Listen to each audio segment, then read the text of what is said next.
First reading, 1 Corinthians chapter 2 verse 1 to 5.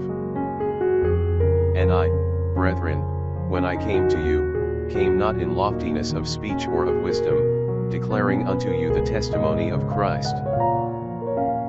For I judged not myself to know anything among you, but Jesus Christ, and him crucified. And I was with you in weakness, and in fear, and in much trembling. And my speech and my preaching was not in the persuasive words of human wisdom, but in shewing of the Spirit and power, that your faith might not stand on the wisdom of men, but on the power of God. Psalms chapter 119 verse 97 to 102. Oh, how have I loved thy law, O Lord! It is my meditation all the day. Through thy commandment, thou hast made me wiser than my enemies, for it is ever with me. I have understood more than all my teachers, because thy testimonies are my meditation. I have had understanding above ancients, because I have sought thy commandments.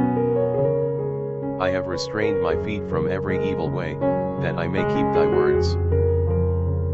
I have not declined from thy judgments, because thou hast set me a law. Gospel, Luke chapter 4 verse 16 to 30.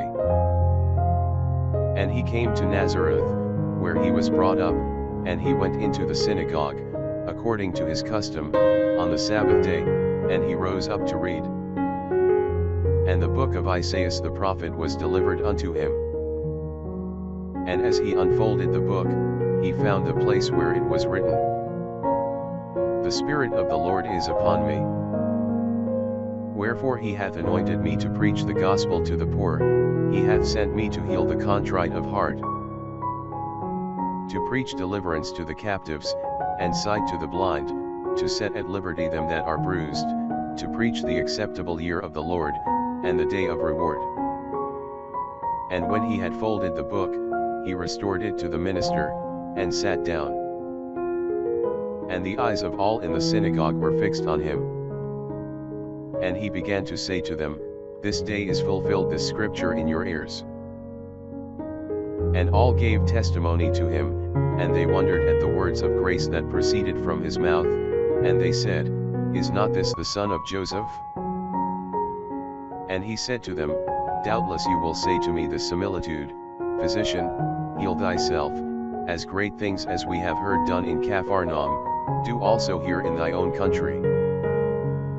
And he said, Amen, I say to you, that no prophet is accepted in his own country.